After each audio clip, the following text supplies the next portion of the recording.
Alrighty now, I'm gonna make Snoop Dogg's mac and cheese. He's got a lot going on in his mac and cheese. I guess he doesn't just believe in opening that box of Kraft. So, well, let's get over to the stove because we got a lot going on. I did already cook up the macaroni part just because you guys know how to do that. You didn't need to see me do that. But I'm making this as, again, a half recipe because it's just Megan and I, and so I didn't need a mountain of mac and cheese. So when I'm giving you the measurements, just double it if you want to make his full recipe. So let's get over to the stove. As you can see, we got the macaroni already cooked and ready to go. So now it says in a small saucepan, we're going to add 1 cup of whole milk and a half cup of cream. Heavy cream. Now we're going to warm this up. You don't want to let it boil, but we just want to warm it up.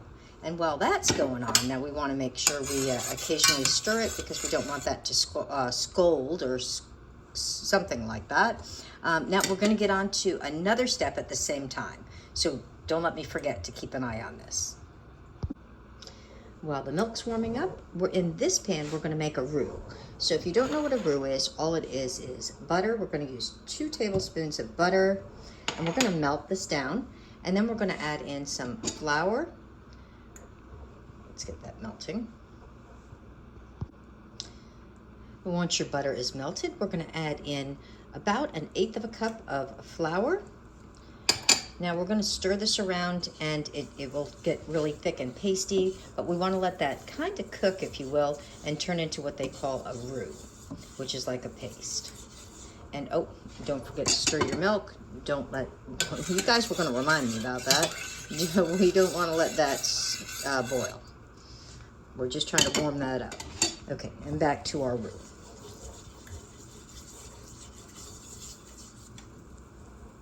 Alrighty. Now that we have our roux paste all ready to go and our milk is all warmed up, we're going to add the two together. And we are going to stir them. Whoa, we don't want that boiling. Turn that down. And we're going to wait until this all thickens up, which it will do. All of these, what look like clumps, are going to dissolve and it will all turn into a nice, thick and creamy, just kind of a creamy paste. Alrighty, once we have it down into what they would call a bechamel sauce, we're going to add in 1 cup of a cheddar and Colby shredded cheese mix, and we're going to also add in 1 cup of cheddar, a sharp cheddar. And we're going to, over low heat, continue to stir this until it's all melted.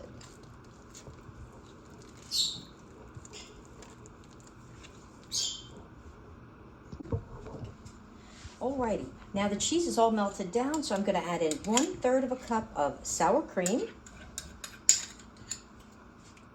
Get in there.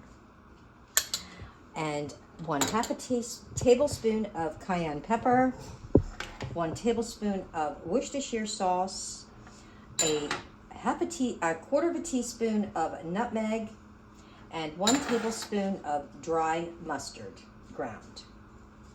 And we're going to go ahead and mix this all together. Go ahead. We're mixing it all together. Go ahead now. There we go. Alrighty now. Now it's time to add back in this pasta that we cooked up. And we're going to go ahead and make sure everything is coated real well. So we're going to just stir it all together, like so.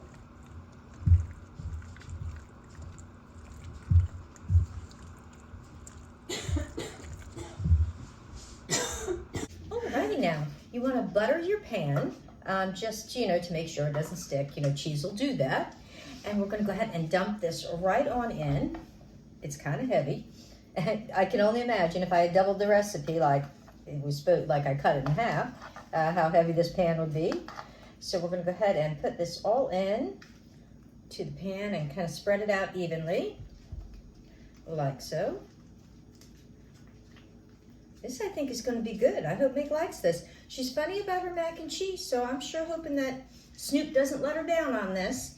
Now you're going to take another 1/4 cup of your shredded Colby and cheddar and put it over the top.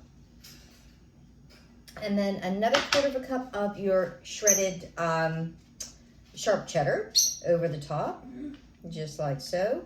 Want to make this nice and cheesy. I think it's going to be really cheesy, not to worry. Alrighty, so now you want to preheat your oven to 400 degrees, and we're going to put this in the oven for 25 minutes, and then it'll be time for dinner. So I'll see you when it comes out of the oven. Alrighty there, Snoopy Snoop Dogg. It looks good, smells good, and it's super hot. So I'm going to serve some up just so that it can start cooling so we can do the taste test. So it does smell really good. Megan really doesn't like baked mac and cheese, but I think because there's no like breading on it, I think that's part of what she doesn't like about it. But I have a feeling that's what it is. But let me just serve some up here. And hopefully this is going to be super delicious. And you know, that butter in the pan really worked. It's not sticking. That's a good thing. Here we go. Let me give you a little show. Look at that. Looking good. Alrighty, let me plate some more up. Let it cool for a minute, and it'll be tasty taste time. Dinner with the Snoop. Oh, we're having Snoop Dogg mac and cheese. This is his recipe from his recipe book. I'm hoping it's good. I know you're funny about baked mac and cheese, but there's no breading in this. So I'm hoping. Sounds good. Does it sound Snoopy?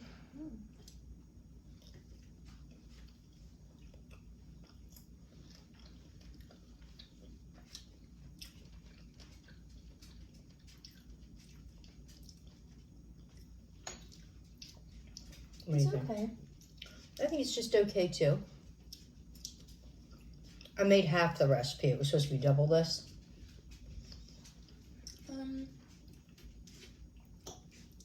Yeah, it's okay.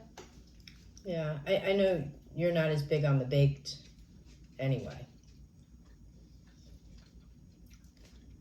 I expected, I don't know, more flavor from it.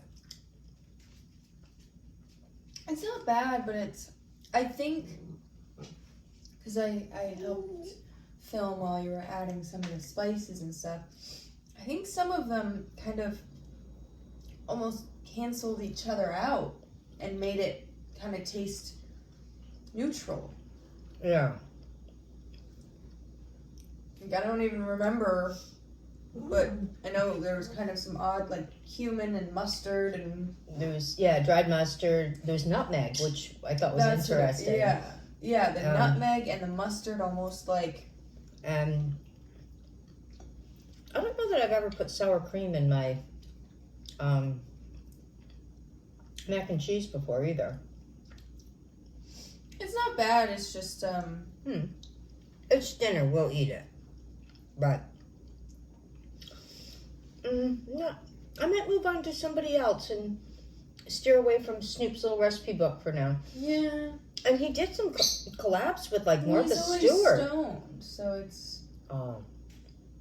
I think it's a pretty low barometer for... He had a lot going on. Like, you had to dirty a lot of pans and stuff to make his recipe. You did. You know, I mean, you had to use 3 separate pans just for making mac and cheese. And that didn't even include the pan you cook it in. So, yeah. It's not bad, but could be better. Yeah. Snoop, you can work on it. Yeah.